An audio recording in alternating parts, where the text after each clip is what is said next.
o'clock.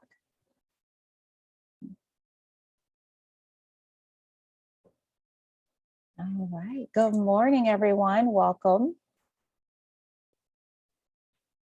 We're going to give it about 1 or 2 more minutes. It is 9 o'clock. I do like to get started on time. However, I do realize sometimes people can be running late, grabbing that quick cup of coffee or just getting situated with all of the technology. So we'll give it another minute or two.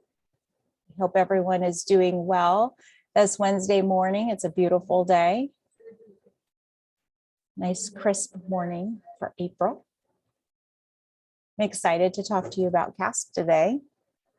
We don't get to connect with parents too much, but such an important role of being a parent to understand this aspect of our children's education. So glad you're here.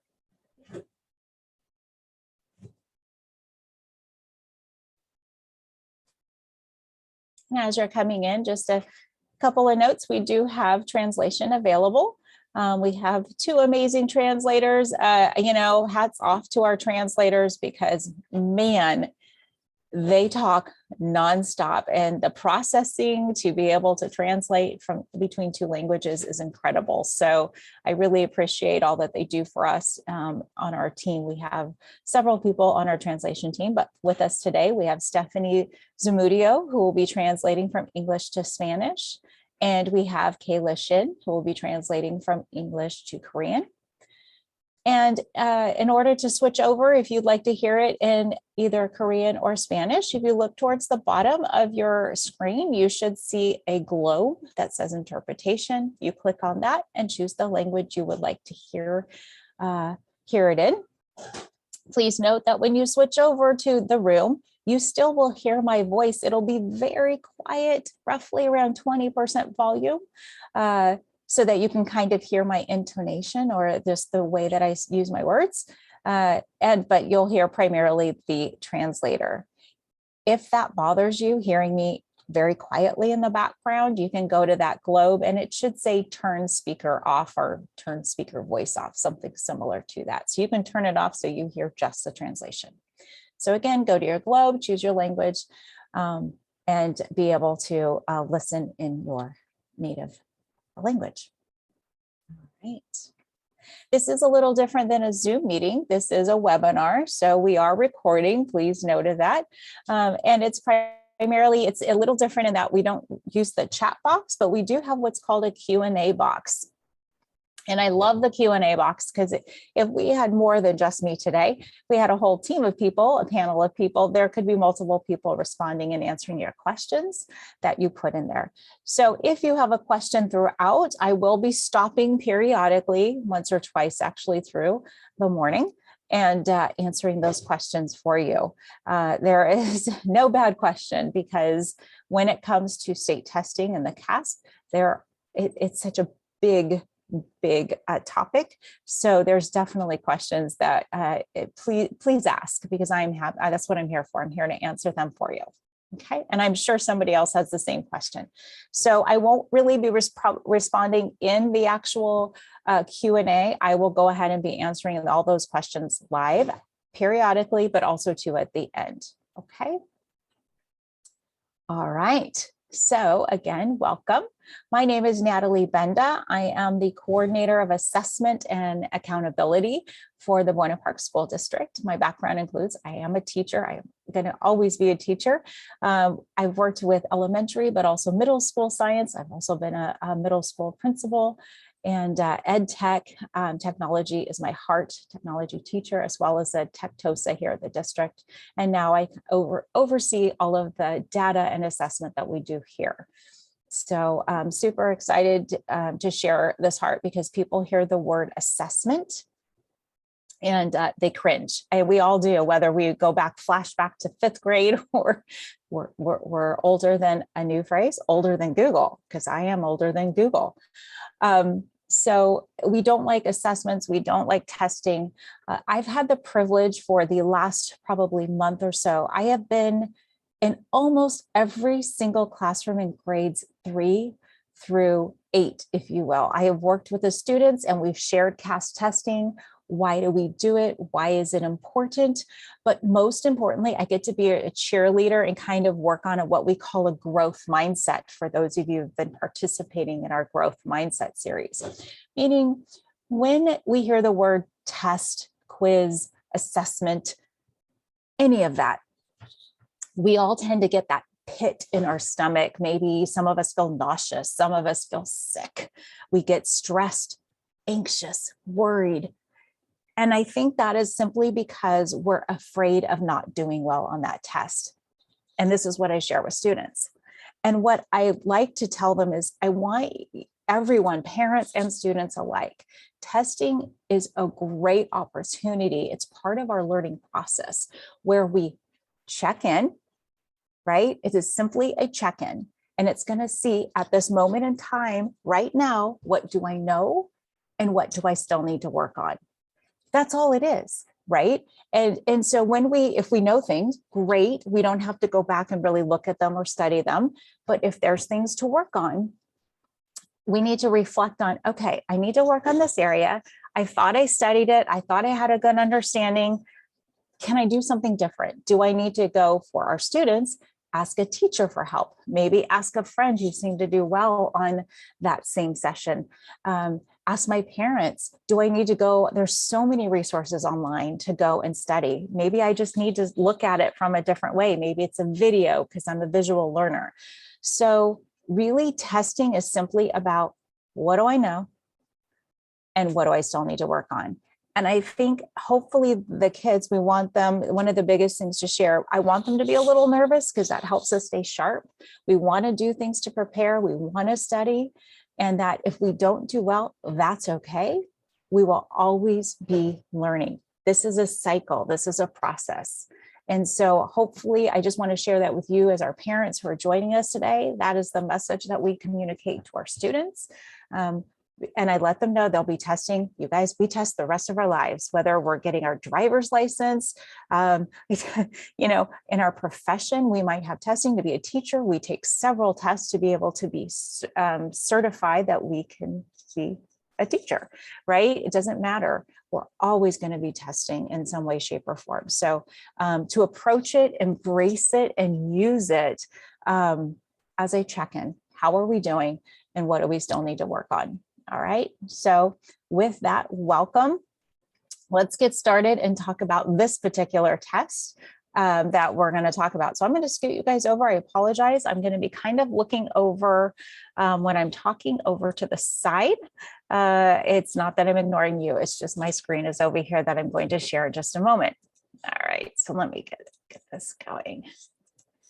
Don't forget, if you're just joining us, we do have translation or interpretation available. It's a globe at the bottom.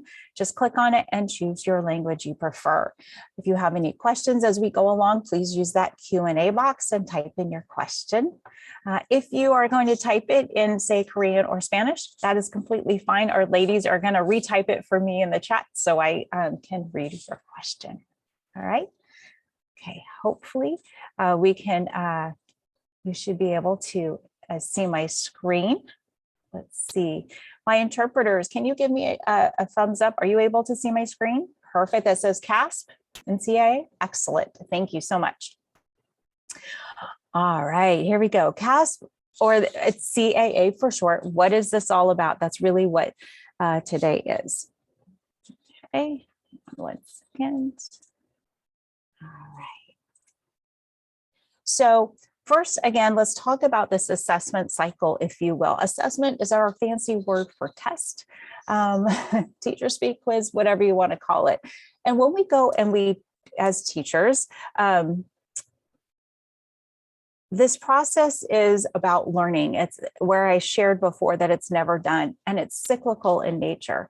Outcome or learning goals are created in a way in which a person will be assessed. We have to know if they're learning it, right? So this is what we call a process. It's like a 4-step circle that is always ongoing. We start with teaching, we measure what we taught, we look back at those results, and we reflect and plan and improve. What can we do differently if we didn't meet our learning goal, which was in that first step? Okay. All right. Let's go back here. Just a second. Thank you. All right. And again, just a reminder, that assessment part of it is simply the check-in. What do I know? What do I still need to work on? So let's briefly break down each of these 4 steps of the process, and that will help us better understand with CAASPP. Okay. First, teachers are going to set a learning goal. What do I want students to learn from this lesson that we're doing today or series of lessons? Okay. Next up, we have to, as I mentioned, we have to have a way to measure what it is that students understand what we have taught. Now, these measuring tools can be vastly different. It could be something like a CAASPP, like a state test. It could be homework. It could be a quiz. It could be an essay, a chapter test. It could be a project, oral report, a movie, a podcast. Ways that teachers can measure a student and what they know can look different. Sometimes we just gather your homework. It just gives us something really informally. It's a check-in, really, just to see, okay, are they progressing in these baby steps we want? It may not be graded. It's just to see how, like, if they're making any mistakes or things like that, that we can make those corrections. And then again, you have something like a large assessment, which will be, okay, that's really in total, have you really mastered what it is? Have you reached our learning goal that we wanted, that we set upon before we started our lesson? And then once we do that as teachers, and really as a district, and this is part of my role too, looking at it from a district level, we reflect or look at the results. Again, do I need to go over part of something I taught? Maybe, like, for instance, if it's in math and we're learning, we're studying ratios or fractions. And maybe there was one component where I saw in one problem students kept getting stuck on. Do I need to go back and review that? Okay. So these are things that we do on a daily basis as teachers. We reflect or look over, kind of, whether it's a formal or informal assessment. We look over to see what can we do or what steps can we adjust. Okay. And then lastly, we will either make some plans. We'll reteach a lesson in a different way. We'll change the assessment type. We might provide supplemental report. We just make adjustments in our teaching to meet students with where they're at. Okay. Then we just simply repeat this process with the new lesson or new topic. And that's really kind of the process that, that goes on. So you're probably wondering, what does this have to do with this CAASPP assessment? So let's start at that learning goal of the cycle, right? As teachers, we have we have learning goals or standards that we work toward each day at every grade level. And we call these Common Core standards. These standards were created to ensure that all students graduate from high school with these skills and knowledge necessary to succeed at whether it's college, career, vocational, and just life in general. They're like these minimum reading standards, writing standards, math standards that we want all of our kids to meet. And what we do with the Common Core is that it's across the country. Okay, most states have adopted this kind of minimum standard, if you will. So no matter what state they are, if students move around, that they're gonna be very familiar with these same standards of reading, writing, and science. Okay. All right. So now specifically looking at California, hence why you see the CA at the top in CAASPP. It is, we measure a student's progress in learning these goals using the CAASPP or CAA assessment. And let me tell you the difference up front with that. So our CAASPP is kind of just the name of the whole testing system. The CAA is our alternate assessment, and those are for our special education students. So they still have the same kind of learning goals, but they just approach their testing and measurement of that in a different way. The CAASPP system is designed to give information to teachers, to students, to families or parents about what the students know and what they're able to do. It also indicates whether students are on track to be ready for success in college or career when they graduate from high school. The CAASPP system has three main parts. which you will see here. So we have our science assessments, we have our English language arts and literacy assessments. And for some areas, we have our Spanish reading language arts assessments. Okay, today we're going to focus on ELA, math, and science, because most students take these tests. The only exception, again, is those are California alternate assessments. They take just a slightly different way that they take these same tests. Okay, so let's go back to that. Remember, assessment is simply a check-in. All right, so let's talk specifically about the CAASPP test. So these tests were developed by a group of states, and they're called the Smarter Balanced Summative Assessments. Okay, so we have a couple of names for them. It's just basically, again, it's one test, looking to measure what those Common Core standards are. Okay, so sometimes you'll hear them referred to as SBAC, Smarter Balanced Assessment, CAASPP, etc. They also have the California Science Test. We sometimes refer to that as the CAST test. Now, if you don't confuse that, we do have another type of CAST process within school. It is something completely different, but we try to use this. I will typically refer to it as the science test instead of the CAST. It just makes it a little less confusing with our acronyms. Okay, all right. So why do we take those tests? So again, we have those standards. Those are our learning goals. That was that first step that you saw. So in this case, we now need to measure how students are progressing from kindergarten through 12th grade to meet those Common Core standards or those learning goals, right? The test results are an important piece of information of how your student is doing. Now, please note, we don't measure your students simply by this one test. We look at things like their report card, their classroom work, homework. All of these tell us if your child is on track to succeed at the higher grades and gets ready to meet those goals. So when you look at these test results, and we'll talk about when they're given and the process in just a moment, when you get these test results in the summertime or early fall, be mindful that this is not like, oh no, my student isn't doing well in ELA. It's not that at all. Please note, all of our children develop differently. They all develop at their own pacing and time. I often share with the kiddos, for instance, for math, I really struggled with dividing fractions. I just never got that concept. And I finally understood that concept when I was 26 years old, studying for my basic skills test to be a teacher. And I was like, click. Why didn't I get that in high school? Why didn't I get that in middle school? I just really struggled with dividing fractions. So my math brain just developed a little slower and differently than those around me. And that is okay. That's what makes each of our kiddos really unique and different from one another. So you might find that sometimes they may do well, they might grow a lot from year to year in these CAASPP tests, in these scores when we check in. They might grow a lot or a little, or they might grow a lot, and it might be in different areas. You also might find that your student might be stronger in, say, consistently in ELA, or consistently in math, or consistently in science.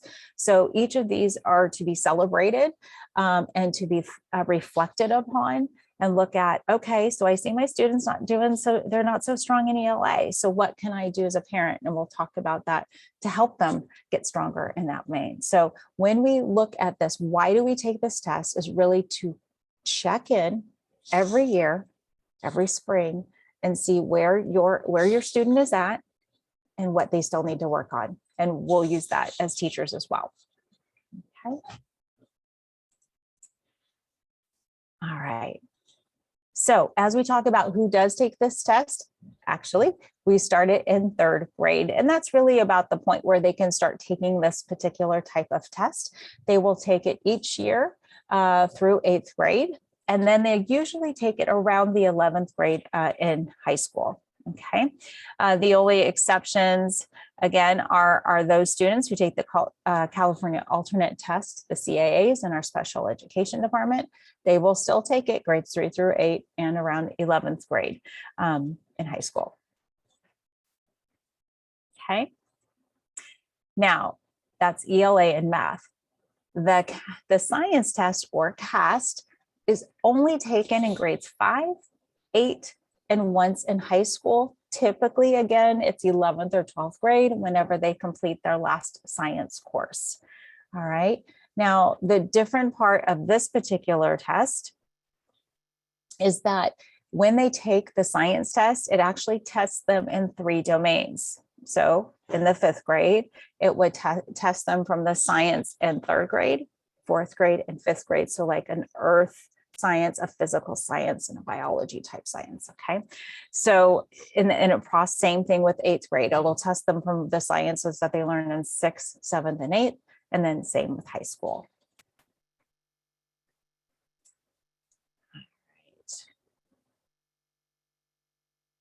Okay.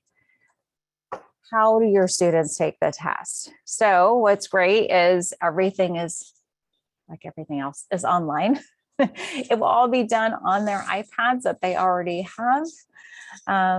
There are a couple of components to the test, or the ways that we ask the questions. One part is what we call a computer adaptive style. And those are actually very similar to the iReady assessments that we take, where it adjusts the difficulty in questions. They take approximately 25 questions or so within the different domains: English, language arts, science, and math. They will adjust in difficulty. Some are easy, some are hard, some are just right for your students, because they're really trying to pinpoint what they know. Okay, so again, they will take it with their iPads. They will need headphones, so please make sure that you send your students, or that they have their headphones in their backpack. They can be headphones or earbuds. They cannot be AirPods, just so you know. So please make sure they keep those AirPods at home. The testing, it's just the way that the testing app works right now. It sometimes the AirPods can become disconnected, and once they're in the test, they wouldn't be able to go back to settings to reconnect them. So make sure that they're wired. And it's great if you have an extra pair laying around to throw in, but if not, we'll have some on site. All right. When do we take this test? As I mentioned a bit earlier, we do tend to take this in the spring. So this is upcoming. Actually, we begin our testing window here at Buena Park.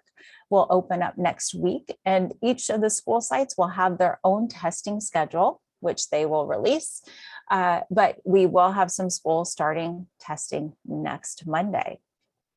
The test typically lasts approximately, we like to break up the test components so that students are only testing first thing in the morning, maybe for an hour, hour and a half at the most each day, to give their brains a break afterward. So they might test like ELA, those computer adaptive tests, and then maybe take what we call a performance task on the next day. Then they'll switch over to math, and then they'll switch to science. So they'll take it over a series of days. Most of our campuses will be quiet or honor quiet times, which means we won't have any in and out activity with events or families coming in, or volunteers. Typically, it'll be a quiet campus to really help our students focus and have very little distraction. We even adjust our maintenance schedule. In other words, like when we mow our lawns and things like that. So we make sure that we give your students every opportunity to have that quiet setting to take their tests. Right? All right. I'm going to stop there for a moment and just kind of check and see if I have any questions popping up. Let's see. Not seeing any questions so far. Besides the headset, what else do they need to bring? So great question. For the most part, I'm going to remind you in a couple more slides on that, on what you can do to help support your child during testing, and what else that they need to bring besides those headsets. But for the most part, that's about it. All right. So we talked a little bit about what the subject matter is of the test. They take it once a year. They're going to take it coming up this last part of April and into May. They're going to do it, complete the assessment on their iPads with their headphones or their earbuds. And then when they complete the assessment, you're like, this is great. How do we find out how they did? Well, you're going to get what we call our score report. Typically, it's released about late summer, early fall. It's just a process because some of the items that on the test have to be hand scored, and they are hand scored by a team of teachers that work with the state. You'll get a score report that looks something like this. In that you can see like what their ELA, what their overall score is. And you're going to see numbers on here, but let me just kind of a tip, if you will. Really what's important, at least from my perspective and how we measure things as a district, is we look for this kind of wording right here, standard met level 3. And there really are, there's 4 levels, okay? Standard exceeded, which is level 4. Standard met, which is level 3. Standard nearly met, which is level 2, and standard not met is a 1. Okay, so a 4, 3, 2, 1. And our goal is really, our goal is to have our students be at that 3 or 4 level. Okay. And again, I'm a parent, I have a 21-year-old, so I've been through this every year. This part, like the geeky side of me, because again, I love numbers, I can get into, but as a parent, if you really simply just want to look, is my child really progressing? Are they hitting their targets each year? Are they able to keep up? That's really what you want to just look at, those 4 levels, 4, 3, 2, or 1. All right. And then what it does is remember, grade 3 is your baseline. That's your starting year. And quite honestly, this year for us, grades 3, 4, and 5 are all baseline years because our 4th and 5th graders did not take this the last 2 years. We have not had CAASPP. So we are back to almost as if we're a brand new starting point. So for 3rd, 4th, 5th grade, you'll all have a baseline. There's no prior data. If you're in grade 6, that last 6th, 7th, and 8th, the last test they take, just go back 3 years to that grade level. So, I'm not quite sure. We have not seen the score reports for this year of what they're going to look like, if they're going to make like a note of that, or if they're going to make some adjustments on the score report to help you understand. But students in our grades 6, 7, and 8 will definitely show some growth. Okay. But I do like the way that they take this and they break it down and kind of help show you just the different components of it. And you can see a history as we move on in the next couple of years. Okay. And you're going to see that for math. And remember, in grades 5, you'll see a science, grades 8, you'll see as well. Okay. And just a note to let you know, one of the things, again, a part of my job is we look at how our students are doing, and we also compare them to how the state is doing. And I'm going to tell you, as parents, overall, our science scores in general are not usually one of those that any student in the state of California, or for the country that matters, score exceedingly high in.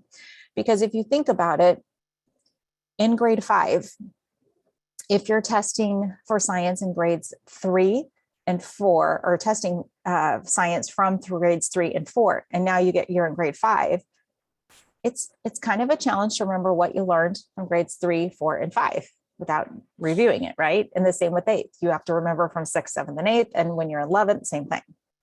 So for our 5th grade families and our 8th grade families, please be mindful. Like, if you don't see a really strong score, please, again, this is simply a check-in, but have an understanding of what your student was asked to do, especially this year. We are coming off distance learning. Yes, we've had some hybrid. Yes, we've had some in person, but science is really a hands-on type class. So they haven't had a lot of in-person, like hands-on learning for the last couple of years. So I want to be honest and transparent for you in terms of understanding that. But please note, all of our students are in that same position. Okay. So yes, science does not tend to show really high scores as compared to, say, an ELA or a math. And again, it isn't about the high score. It is about, is your student meeting that standard from year to year? I assure you, and I assure the students, every year they will grow. Every year they will be learning. And keep in mind too, you might have a student that just this type of test, this particular style of test, doesn't work with the way that they express themselves. We have some incredibly creative students who can express themselves in a movie, a podcast, in different ways that really show mastery or that they've met that learning goal. This is just one way that we do it, just kind of to see how we are. This is the state's way of checking in, if you will. So I hope that makes sense. All right, let's move on. Okay, go ahead. Seconds.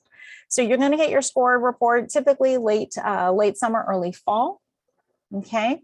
And by the way, we will be posting those in Aries Parent Portal. You can find now is in all of our, from K-8, all of our report cards are in Aries Parent Portal.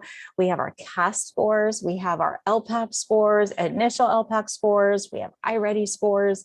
All of that can be found in that Aries Parent Portal. Okay. All right. So as your child's, ask your child's teacher, okay, if you had questions, when you get those score reports, what areas is my child doing well in? What areas can I provide extra support? And I think in some ways, you don't necessarily need to ask your child's teacher. You've got your report card. You can see their work coming home. I think the biggest thing that you can do as a parent, or that we do as parents, is we're checking in. And if you ask your student, hey, how are you doing today? Is there anything you're working on or that I can help you with? They're probably going to say no, because they're kids. They don't necessarily know, but take a peek, look at their work, see where they're making mistakes. And if it's not a strong point for you, like let's say it's math, again, I wasn't strong in math. Have them or go to their teacher and say, do you have like some websites that I can help push my child to help get them that support? We have a great product here in Buena Park. It's called Paper Tutoring, of where there is online tutoring for our students with one-to-one tutoring. So please make sure you check that out. I believe that information was put on Parent Square, but if not, please stop by your school office. That's one way that you could help your child succeed. Another part that you have to do, especially as I talk about this during testing season, but truly it is a day-to-day thing. And I do share this with students. I tell them how much I love donuts and hot Cheetos and things like that. But having those for breakfast is not always a great option. We want every day to be coming to school ready to learn. We want to get our brains going. We want to provide nutritious food. So ensuring that whether I tell them grab an apple, grab a banana, if you have a granola bar, make sure you stop by the cafeteria, pick up your cereal, feed your body that good stuff.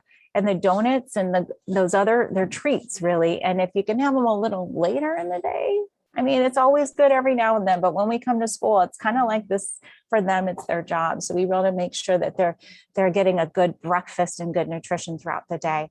Also to try to get them as much sleep as they can. They've got these growing minds and bodies. And, I find as I get older, it's like less sleep, it's harder to sleep, right? Wish we could be more like the kids where they can sleep more hours, but get them a good night's sleep and encourage that. And especially during testing, because it is going to be a challenge for them. And also to check in with them, like, how did testing go? How did you feel?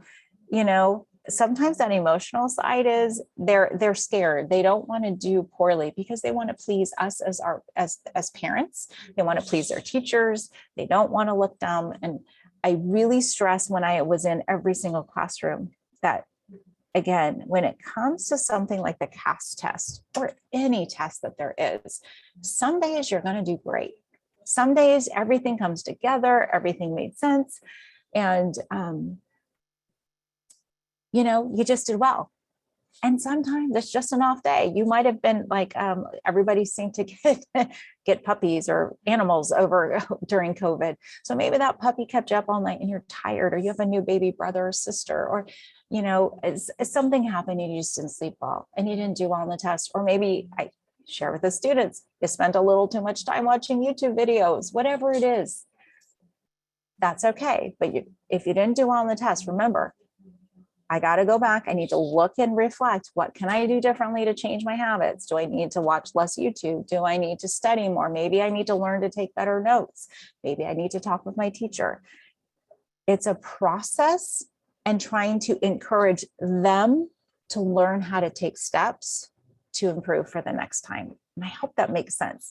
Again, it's to take away that you're not dumb. You're not, you know, that's not what it's about. It's just, you haven't learned something yet.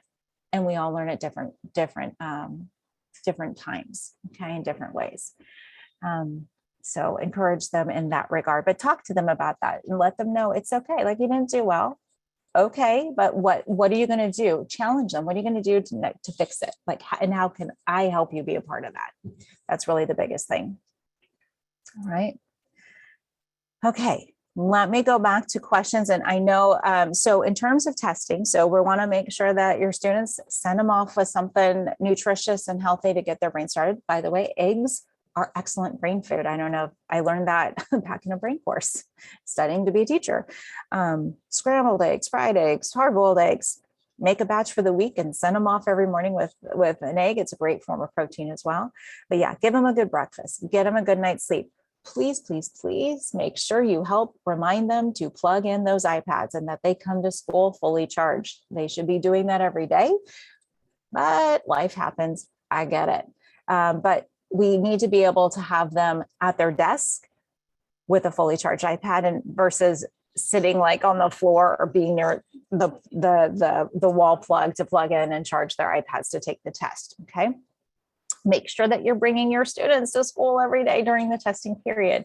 We are required by the state to reach a certain testing threshold. So if your student is absent during a test day, it's okay, because if they're sick, please keep them home. But we will make sure that they get a makeup test a week or two later when they return, okay, and are feeling better. And just the earbuds, headphones, and that's all they need.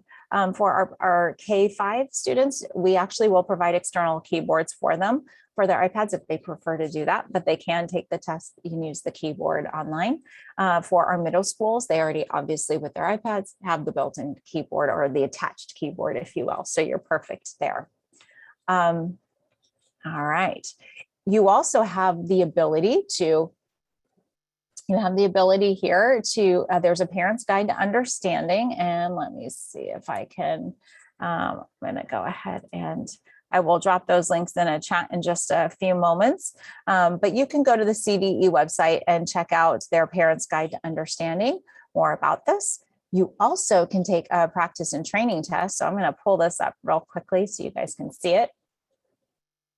And this is great. You can do it on the browser, or all the kids know how to do this because I walked them through it personally, and their teachers are having them go and they're walking through this, through these questions. You can see math, you can see science for those fifth graders, you can see ELA. They can choose whatever grade level to look at. And you simply go here, if you're on the browser, and you just click the student interface, and the students, you don't have to have login information. You just leave this as is and click sign in.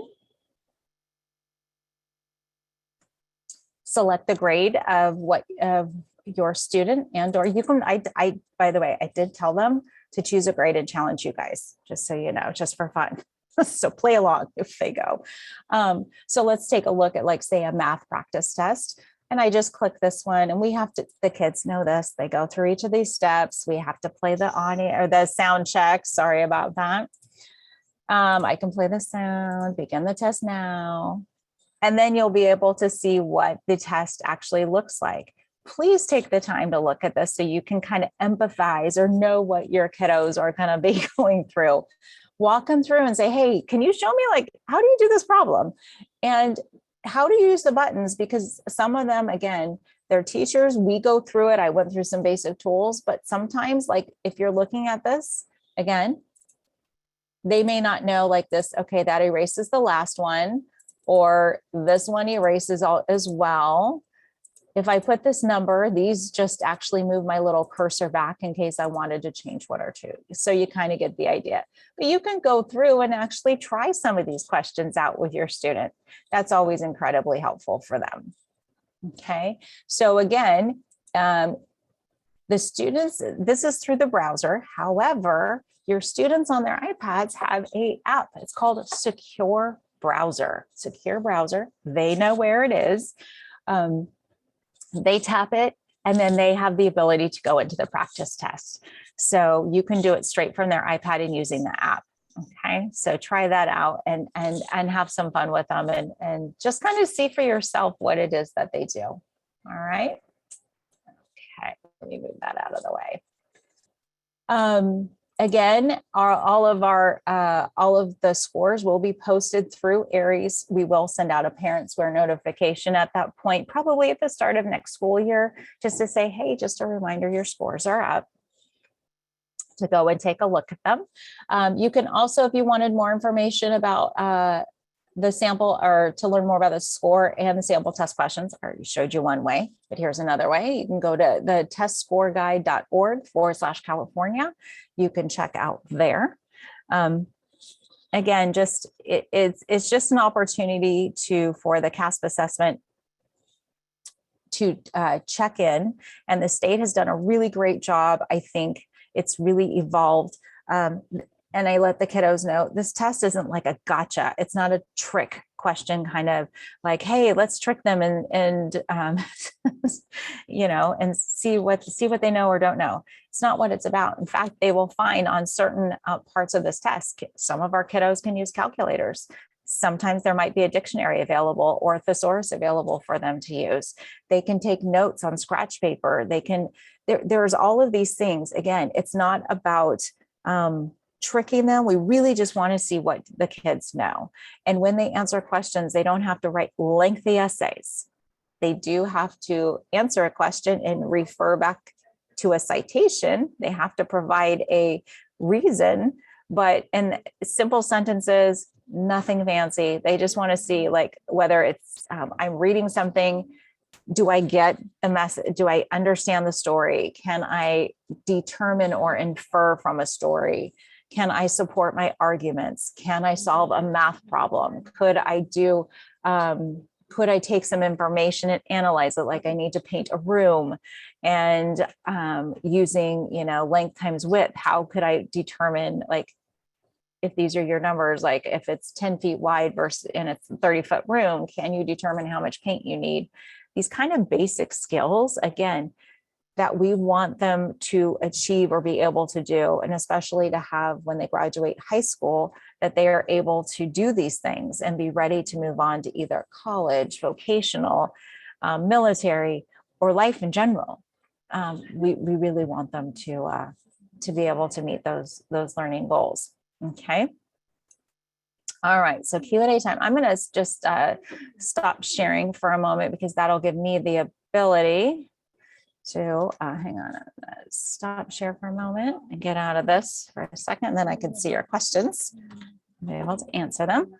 All right, here we go. I'm going to take, and let's see here. All right. Let me take it. Okay, we answered the headset one. Can they bring a Chromebook with them to use for the test? No, our students will be using iPads. Our only exception are our students who are in the Academy for Accelerated Learning, or AAL program.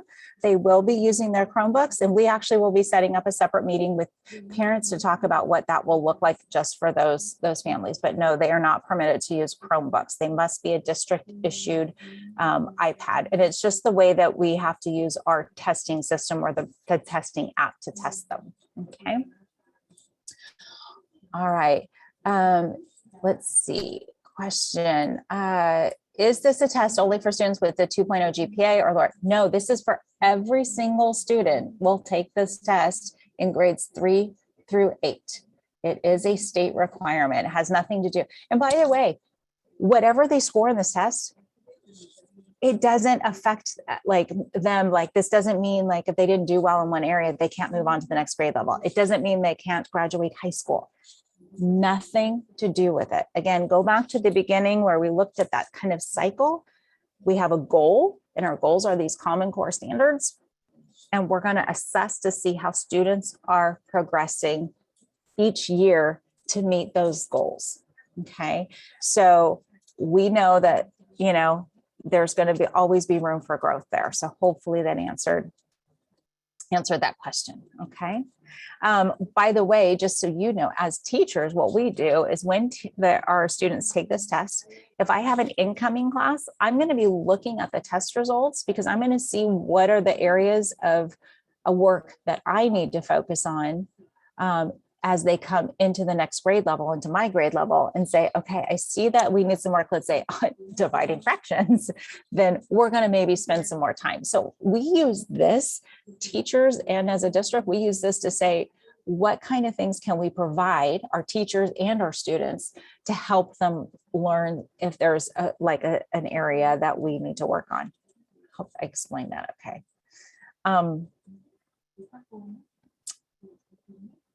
From AAL, yes, correct. You guys will be using your district issued Chromebooks, not personal Chromebooks, the district issued Chromebooks. We will talk about that in a separate meeting just for our AAL families. Great question. Do the CAASPP scores affect our English learners? Well, yeah, absolutely. So our English learners, again, beautiful thing in that they are learning English language, right? And they do take what's called the LPAC, and the LPAC assessment, again, it's a state test. It is required by the state that every one of our English learners must take every single year. There are no exemptions from that test. They will be taking the LPAC, and that's its own test. And that test itself is what we use in terms of that reclassification process. In other words, we're testing to see, do they read, understand, speak, and can listen in English as well as an English only student, not as well as, but to that level to make sure that they can be successful in the classroom. So you will tend to find for the ELA part of CAASPP, our ELs may not be as strong initially, but we tend to find as they go through their English learning program, they actually start to do pretty well on that ELA side. Math and science, though, that's a kind of a universal language in terms of just the math itself is a language. Science has its own kind of language, if you will. So they tend to be stronger in those areas in our ELs. But so does the test score affect them in the sense of it doesn't preclude them from any programs? It doesn't, again, our CAASPP results are really a check-in to see how our students are doing in ELA, math, and science. Okay, so I hope I answered that question.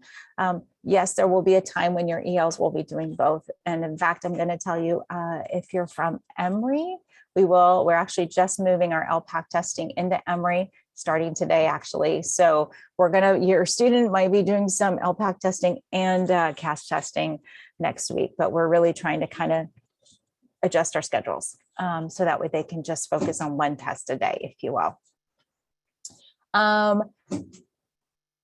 Can they take calculators? No. So everything is built into the test. So if there is a part in the math test where a student can use a calculator, the calculator will appear on the screen. It's a tool given to them. It pops up along the top, so they cannot use any external calculators. They can't even, when they are in the app, and this is part of the app process, if they tap the home button on that iPad, or when they're in the Chromebook, if they try to go to a browser, they can't. They are locked into that test because, again, we don't want them going out to Google. We don't want them using a different online calculator or anything of that sort.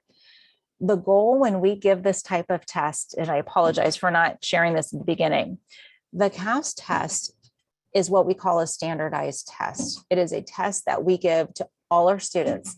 And when we give that test, we have to give it in theory the same exact way. So that's why teachers, we all have a script we have to follow. We actually sign an agreement at the very beginning before we even give the test that we will honor the testing guidelines and policies and rules, et cetera.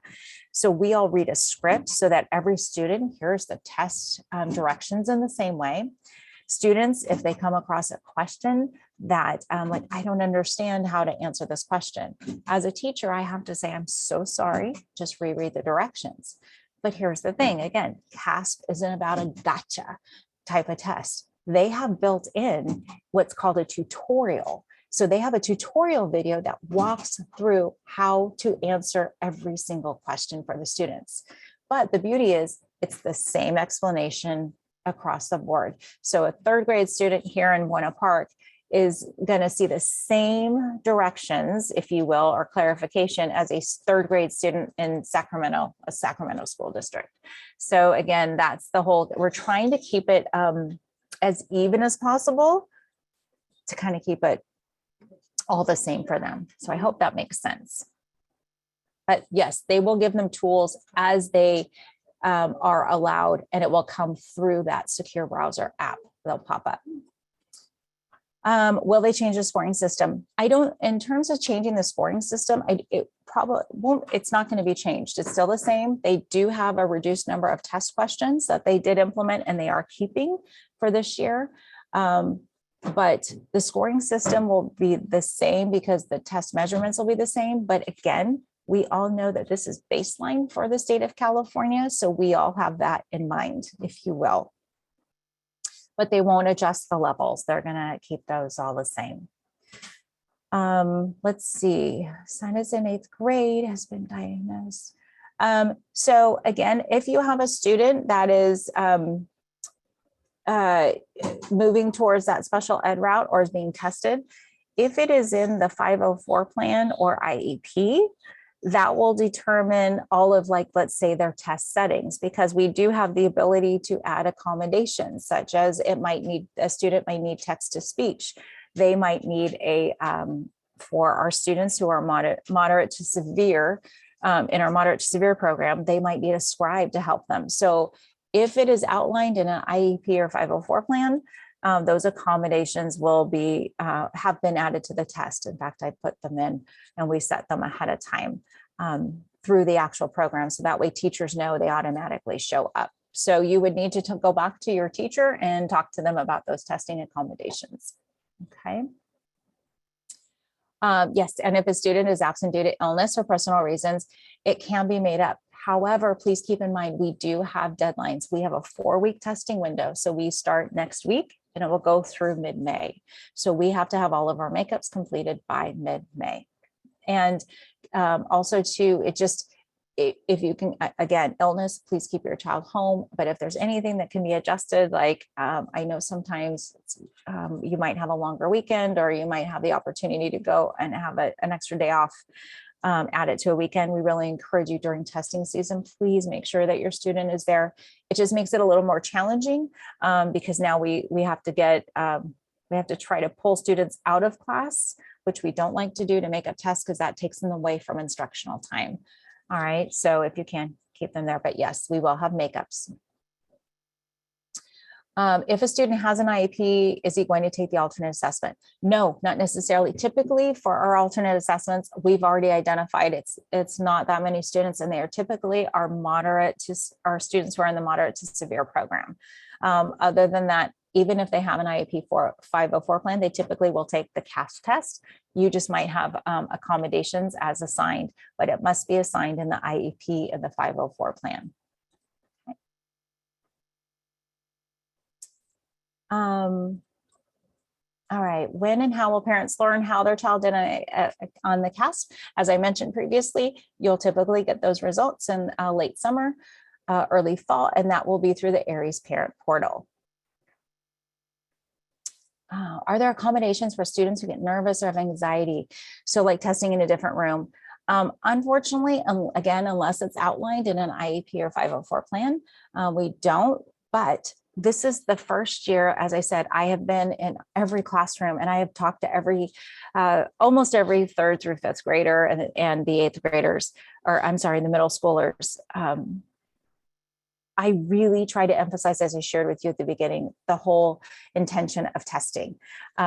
And just to think of it as a check-in. And that really seemed to help. I gave them the example of the Super Bowl and how two teams show up, and that they really kind of had to put the practice and the time. And that first game, what was that? And they're like, oh, that's like a test. Yeah, because they've been practicing and practicing.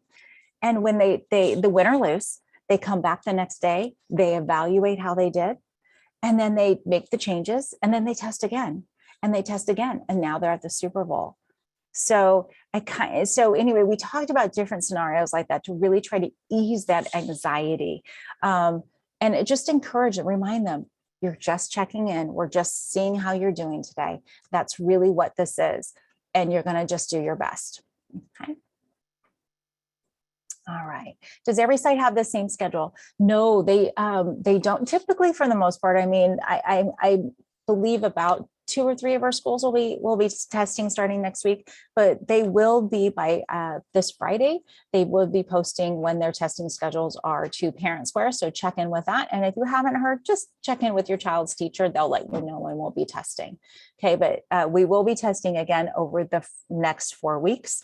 I do know, I recall offhand that Bonaparte Middle School will be testing that first week of May. Okay. All right. Okay, I think I got all of the questions, at least that I can see. And we are almost out of time. So again, this is recorded, and we'll get this posted to the website and over the next couple of days if you wanted to go back and review it, or tell a friend if they hadn't seen it and they want to kind of just see what this testing is all about. Again, it's kind of to be the testing person is kind of crazy, in that some people just, again, have that negative concept. We all do with testing. And I just want to be encouraging and let you know, just as parents to your students, again, we are simply checking in. What do I know? What do I still need to work on? And then we're going to work and always look forward to how we can go ahead and improve that with that. All right. So I just want to say a big thank you to our interpreters, Stephanie and Kayla. Really appreciate you guys being here and translating for us. And for all of you parents, thank you so much. I know your schedules are busy, and we're so happy that you are here with us today to gather this information. Feel free, if you have any further questions, you can feel free. I'm going to put my email in the chat. I will do my best that I can to respond to you. And again, best thing right now, especially for CAAS, ask your kiddos when they get home tonight, hey, I heard about this CAAS test you're taking.